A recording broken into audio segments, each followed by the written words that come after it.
saya adalah Petra. Saya adalah mantan pecandu narkoba. Dulu saya adalah siswa berprestasi salah satu sekolah unggulan di Jakarta. Sampai narkoba merubah kehidupan saya. Inilah kisah kehidupan saya. Saya mengingat kejadian yang merubah hidup saya hingga detik ini. Pada 24 Februari 2012, pulang sekolah, seperti rutinitas, saya sedang berjalan menuju apartemen saya yang terletak hanya di depan sekolah. Kemudian ketika saya sedang berjalan menuju lorong di depan apartemen saya menemui teman lama saya. Dari mana aja lu? Kayak kita udah lama ya nggak lihat dia. Juangnya Iya, belum udah susah. smoky.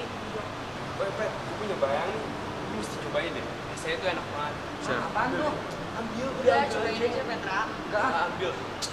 Lu mesti cobain rasanya. Lu belum pernah cobain ini. Karena dipaksa oleh teman saya, akhirnya saya mengambil narkoba tersebut walaupun saya tidak mau memakai. Keesokan harinya, saya kembali masuk ke sekolah. Di sekolah saya kebingungan dan saya bertanya pada seorang sahabat yang sudah saya kenal sejak lama. Karena sahabat saya menasihati untuk tidak menuruti kata-kata teman lama saya, akhirnya saya berniat untuk tidak memakai narkoba tersebut dan akan membuangnya sepulang sekolah.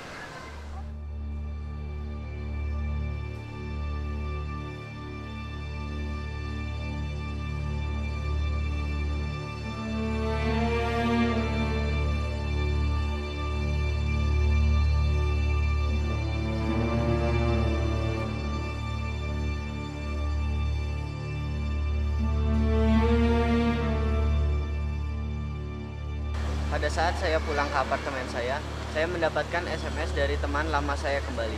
Kemudian dia mengajak saya untuk memakai narkoba tersebut.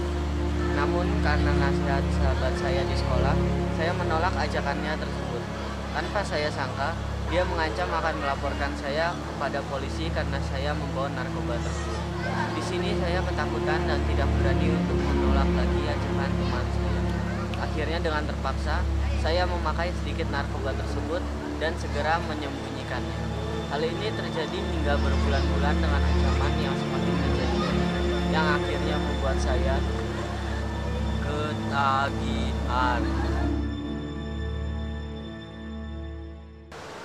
Saya berasal dari keluarga broken home.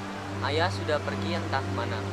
Tanggung jawab untuk mencari nafkah ditanggung oleh ibu saya. Setiap hari ibu saya bekerja hingga malam, sehingga waktu untuk berkomunikasi dan memperhatikan saya sangatlah sedikit. Inilah yang membuat saya terjerumus dalam masalah narkoba. Bahkan ironisnya, sampai saya ketagihan narkoba pun ibu saya tidak mengetahuinya. Tetapi ibu sudah mulai merasakan perubahan yang terjadi dalam hidup saya. Dulunya saya adalah murid yang cukup berprestasi.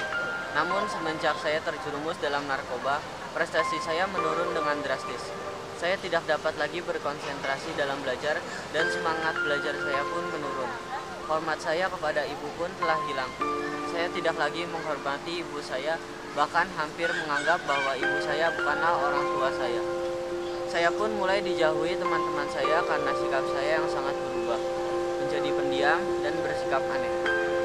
Hal yang paling terlihat di samping hal-hal tersebut adalah hal ekonomi.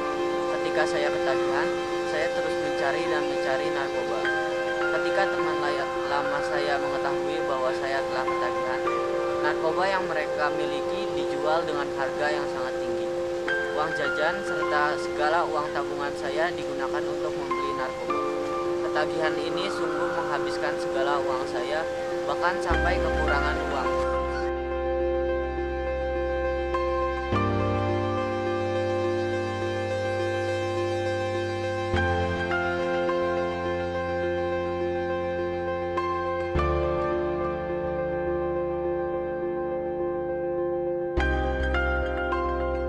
Saya pun mulai menjual berbagai barang saya, bahkan sampai-sampai saya menjual handphone satu-satunya yang saya miliki.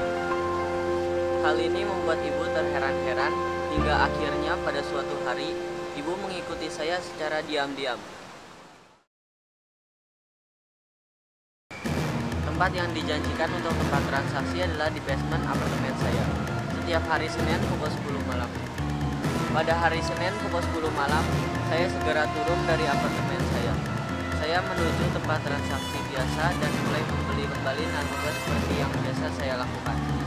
Namun ketika saya telah memberikan uang dan menerima narkoba tersebut,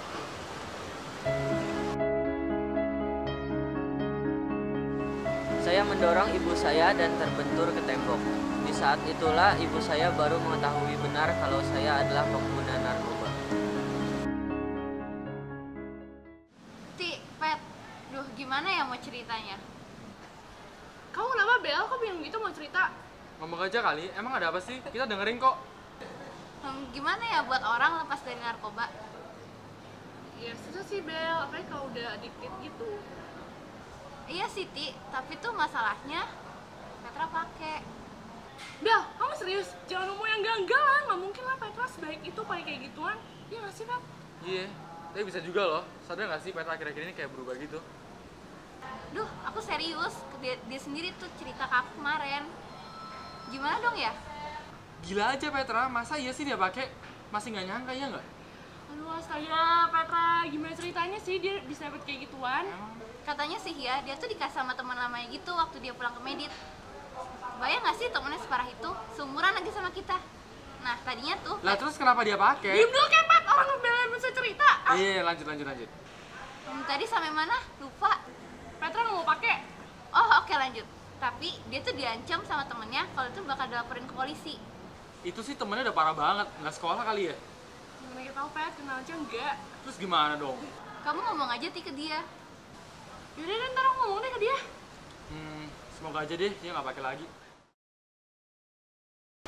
Suatu saat, ketika saya sedang berada di sekolah, sahabat saya mendatangi saya. Pet, lu seriusan pakai? Udah gila ya? Iya, Ti, gue pakai. Emang kenapa? Lu gimana sih kok bisa pakai? Emang nggak pernah mikir efeknya bakal gimana? Nih gila ya, kamu punya otak, katanya pinter. Saya pun membentak mereka dan tidak mempedulikan kata-kata mereka. Saya seperti memiliki dunia saya sendiri. Mereka seperti sudah saya lupakan, seperti tak hidup.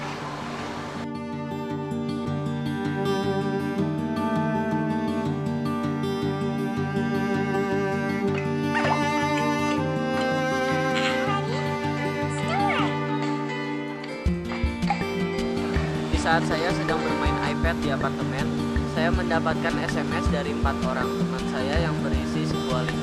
Karena penasaran, saya pun membuka link tersebut. Dan ternyata isinya tentang kesaksian mantan pecandu narkoba. Saya pun membaca kesaksian tersebut hingga habis, dan saya menyadari bahwa orang seperti saya pun dapat berubah. Saya pun merenung dan tiba-tiba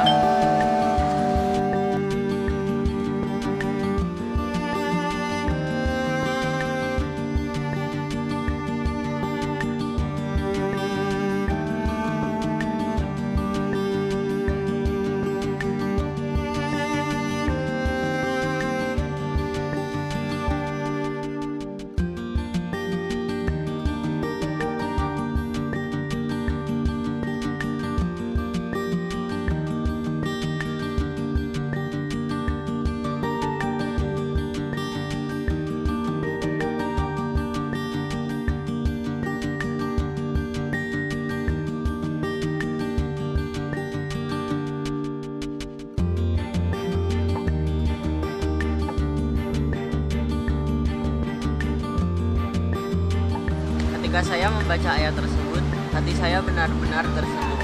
Saya merasa kalau jalan yang selama ini saya tempuh merupakan jalan yang sangat salah. Saya pun memutuskan untuk tidak menggunakan narkoba. Memang itu sulit, namun saya bertekad untuk memperjuangkan hal tersebut. Dan pada akhirnya saya berhasil melepaskan narkoba dari kehidupan saya. Sekarang hubungan saya dengan ibu dan teman-teman saya sudah kembali seperti semula. Narkoba bukanlah bagian dari kehidupan saya lagi.